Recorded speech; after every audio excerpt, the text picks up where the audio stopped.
तुमची पोरं शिकतील न्यूझीलंड अमेरिका आणि आमच्या गरिबांच्या पोरी शिकायच्या असेल तर तुमच्या बापाचा पैसा आहे का वितरित करताना? बात सही आहे, मगर दूध में थोडा दही है. तुमचे विभाग तिकडे फाईल पाठवतात आणि वित्त विभागामध्ये पुन्हा एकदा 2013 सारखी मंत्रालय आग लागण्याची शक्यता आहे. 58,000 फायलींनी आत्महत्या केली. आता पुन्हा फायलीला आत्महत्या करायची आवश्यकता पडू नये. तर आता महाराष्ट्राला शोभणारा निर्णय, क्रांतीज्योती सावित्रीबाई फुलेंच्या महाराष्ट्राला शोभणारा निर्णय हा 8 जुलै 2024 शासनाने घेतला. शासनाचं अभिनंदन. पण अध्यक्ष महाराज, निर्णय झाल्यावर ज्या काही अडचणी आहे त्या सोडवण्याच्या दृष्टीने मान्य मंत्री महोदयांनी अतिशय सकारात्मक उत्तर जरी दिलं असलं तरी बात सही आहे, मगर दूध में थोडा दही आहे. अडचण काय आहे अध्यक्ष महाराज की या विद्यार्थिनींना क्रांतिकारी निर्णय, म्हणजे ज्या निर्णयाने आमच्या महाराष्ट्राचा गौरव वाढेल, पण या ठिकाणी त्यांना संस्था चालकांवर दबाव टाकून, दादागिरी करून, FIR करून आपण जर सांगितलं की आम्ही पैसे पाठवणार नाही पण तुम्ही शिकवा, तर हे काही महाराष्ट्राचा गौरव वाढवणार नाही. मग याला काय केलं पाहिजे? खरं तर आमचे चंद्रकांत दादा अतिशय अनुभवी आहे आणि विद्यार्थी क्षेत्रामध्ये त्यांचा एवढा अनुभव बोटावर मोजण्या इतक्या लोकांमध्ये आहे. डॉक्टरेट ऑफ स्टुडंट प्रॉब्लेम याच्यामध्ये डॉक्टरेट आहे. तर पहिला निर्णय मंत्री महोदय, वित्त विभागातून तुम्हाला पैसेच दिले जात नाही. तुम्ही आकडे काढा. जो निधी आउटले मंजूर होतो तो वितरितच होत नाही. तर पहिला मुद्दा की तुम्ही निगेटिव्ह ट्रेझरी सिस्टीमचा आग्रह का करत नाही? पुन्हा पुन्हा फायली पाठवायच्या. तर तुम्हाला स्वतःला अनुभव आहे की अनेक अधिकाऱ्यांचे मुलं मुली ऑस्ट्रेलिया, न्यूझीलंड, लंडन, अमेरिका शिकतात आणि महाराष्ट्रात गरीब मध्यमवर्गीयाचे पोरपोरी शिकतात. त्यांना निधी देताना असं वाटतं की जसं काही यांच्या घरचा पैसा देतोय, यांची घरं विकतोय, सोनं विकतोय. SNDT युनिव्हर्सिटीचं चांगलं उदाहरण आहे. मुलींच्या शिक्षणासाठी करतोय. पैसे देताय का? 200 कोटी बजेटमध्ये आहे, वितरित नाही केलंय. CM साहेबांनी सांगितलं. म्हणजे कधीतरी याच्यावरही मला बोलायचंच आहे की तुमची पोरं शिकतील न्यूझीलंड अमेरिका आणि आमच्या गरिबांच्या पोरी शिकायच्या असेल तर तुमच्या बापाचा पैसा आहे का वितरित करताना? आणि म्हणून मंत्री महोदय, तुम्ही निगेटिव्ह ट्रेझरी सिस्टीम करणार आहात का? AI चा उपयोग, प्रदर्शनी, एक्झिबिशन, मग शिक्षण क्षेत्रात AI चा उपयोग नाही करता येत का? की तुम्हाला आर्टिफिशियल इंटेलिजन्स, कृत्रिम बुद्धिमत्ता, कारण आता माणसाच्या बुद्धिमत्ता कमी झाली, आता आपल्याला आर्टिफिशियलच वापरावी लागणार आहे. मग आर्टिफिशियल बुद्धिमत्ता वापरून एखाद्या मुलीला, गरीब आहे, भामरागडमध्ये आहे, अंकिस आहे, असं आहे, पोटाचं दागिना गहाण ठेवून बिचारी तुमच्या 100% या योजनेमध्ये ती येते आणि मग तिला कधीतरी तो मॅनेजमेंट संस्था चालक सांगतो की तुझे पैसे अजून सरकारने पाठवले नाही.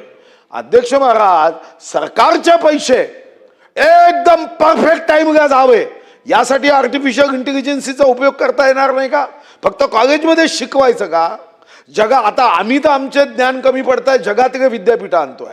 कारण ते एक काळ होता आमचा नालंदा तक्षशिलामध्ये चिनी प्रवासी येऊन शिकायचे. आता आम्हाला जगातले विद्यापीठ मुंबईत आणावं लागत आहे कारण आमचं ज्ञान भंडार कुठेतरी कमी झालं. अध्यक्ष महाराज, मग माझा दुसरा स्पेसिफिक प्रश्न आहे की तुम्ही निगेटिव्ह ट्रेझरी सोबत AI चा उपयोग आपण करणार आहात का? आणि नंबर 3 ही माझी आग्रही विनंती आहे आणि तुम्ही अतिशय म्हणजे आमचे आदर्श नेते आहात.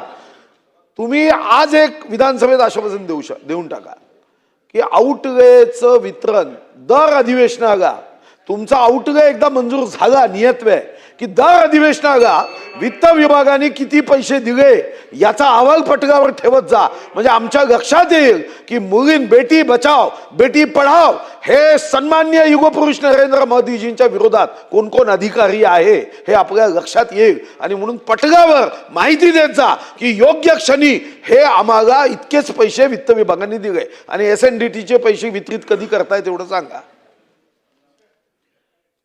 माननीय अध्यक्ष महोदय, मी अतिशय दाव्याने असं सांगेन की ह्या वर्षी प्रामुख्याने प्रोफेशनल कॉलेजेसला लागणारी जी फी आहे, म्हणजे फी प्रतिपूर्ती आहे, ती आपण हा जो पहिला स्लॉट असतो जो आपल्याला 31 मार्चच्या आधी अर्धा द्यावा लागतो तो आपण दिला आहे. जो कमी पडला तो पुरवणीमध्ये मिळाला आहे, त्यामुळे पुरवण्यास सँक्शन झाल्यामुळे आता लगेचच तो देता येईल. आम्ही मेन बजेटमध्ये शिष्यवृत्तीची जी मागणी केली ती आमची सँक्शन झाली आहे आणि त्यामुळे अर्धा पार्ट जो आपल्याला जून ते सप्टेंबर द्यावा लागतो तो आम्ही देऊ.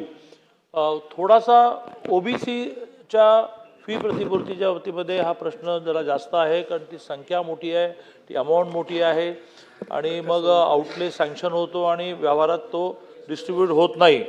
त्यामुळे आता माननीय मुख्यमंत्री महोदयांनी शिष्यवृत्ती दिली जाते अशा अल्पसंख्याकांसहित सगळ्या मिनिस्टर्सना आणि सगळ्या सेक्रेटरीना एकत्र बोलावून मी ही जी 50% मुलांची आणि 100% मुलींची फी प्रतिपूर्ती आहे याच्यामध्ये कुठली हेळसांड खपून घेणार नाही असा आग्रह धरल्यामुळे ते निगेटिव्ह ग्रँट काय म्हणतात मला लक्षात नाही आलं, कारण ते अर्थमंत्री होते. त्यांनी हे मान्य केलं की सॅलरी पाहिजे तेव्हा आपल्या आउटगेमध्ये जेवढी मंजूर आहे ते पैसे आपल्याला काढता येते.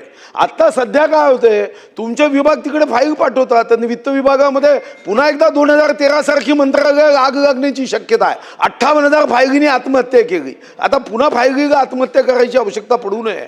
तुम्ही निगेटिव्ह ट्रेझरी सिस्टीम विद्यार्थ्यांच्या शिक्षणासाठी लावलीच पाहिजे, म्हणजे पैसे तुम्हाला ताबडतोब काढता येतात. मी सुधीर भाऊंकडून मधल्या वेळात समजून घेतो, कारण आता जर मुख्यमंत्र्यांनी त्यांच्या बैठकीमध्ये त्यांनाही ह्या प्रश्नाची बोच निर्माण होऊन सॅलरी इतकीच इक्वल प्रायोरिटी शिष्यवृत्तीला दिली असतानाही हा प्रश्न राहील का हे मी समजून घेतो सुधीर भाऊंकडून आणि त्याप्रमाणे आग्रह धरेन. एक सगळ्यात महत्त्वाचा मुद्दा जो मला ह्या निमित्ताने सुतोवाच करायचा आहे की जसं तिची फी माफ करतो, मी सगळ्यांना अपील करतो की ज्या ज्या कॉलेजेसमध्ये हे होतं आहे की ते जूनला विदाऊट फी ॲडमिशन देत नाही, तुम्ही यादी द्या. ते सगळ्या ठिकाणी मी डायरेक्ट जायला तयार आहे आणि डायरेक्ट ऑन स्पॉट ॲक्शन घेऊन टाकू आपण, कारण हे करताच येणार नाही. हां, त्यांना परवडत नाही वगैरे हा जो सुधीरभाऊंचा मुद्दा म्हणला तो आहे, तो हळूहळू जवळ आणू. जसं आता आम्ही पॉलिटिक इंजिनिअरिंगची 100% दिली, काही अडचण येणार नाही. दुसरं मी सुतोवाच करतो की जशी फी माफ झाली, अदर फी पण आपण ट्युशन फीच्या पोटात टाकण्याचा प्रयत्न करू आणि तिला सुद्धा मॉनिटर करू. परीक्षा फीचा जो त्यांनी टेक्निकल मुद्दा सांगितला तो लगेच पाहतो. हॉस्टेलच्या बाबतीत सांगितलं की दरमहा 6,000 रुपयाचा निर्वाह भत्ता सुरू केला, तसं 2,000 रुपये सरासरी तिला एक ॲडिशनली मिळावेत, ज्याला कमवा शिका म्हणतात. याची संख्या खूपच नगण्य आहे. ती महाराष्ट्राची 5 लाख करता येईल का असा एक प्रयत्न आपला चालला आहे की ज्यात विद्यापीठ काही कॉन्ट्रीब्यूट करेल, कॉलेज काही कॉन्ट्रीब्यूट करेल, सरकार काही कॉन्ट्रीब्यूट करेल आणि काही करून कॉलेजमध्ये किंवा विद्यापीठात तिला झालेल्या कामं, आणि कामं म्हणजे काय, त्या लायब्ररीत काम कर, लॅबोरेटरीत काम कर, कॉलेजच्या आवारामध्ये झाडं लावण्याचं काम कर, आजूबाजूच्या परिसरातल्या काही सामाजिक प्रकल्पांना जाऊन 2 तास वेळ दे. यात 60 रुपये पर तास याप्रमाणे 2,000 रुपये दरमहा तिला मिळालेच पाहिजे आणि असे 5 लाख मुलींना मिळाले पाहिजे. याच्यावर आम्ही आता काम करतो आहोत. अशा प्रकारची कुठलीही घोषणा ही अर्थ खात्याशी बोलल्याशिवाय करणं हे बरोबर नाही, पण याची एक जुजबी संख्या ही प्रत्येक विद्यापीठात कॉलेजमध्ये असते, ती 5 लाखापर्यंत नेता आली तर एवढं सगळं करून पुन्हा 2,000 रुपये दरमहा, पॉकेट मनी शब्द चुकीचा असेल पण तिला अन्य खर्चासाठी मिळतील असा आपला प्रयत्न चाललेला आहे. हां, एक आणखीन म्हणजे जे मी वाचता थांबलो, कारण 30-32 मुद्दे आहेत. CET मार्फत जिल्हानिहाय स्कॉलरशिपसाठी केंद्र चालू करतो आहोत, म्हणजे 40 केंद्र सुरू करतो.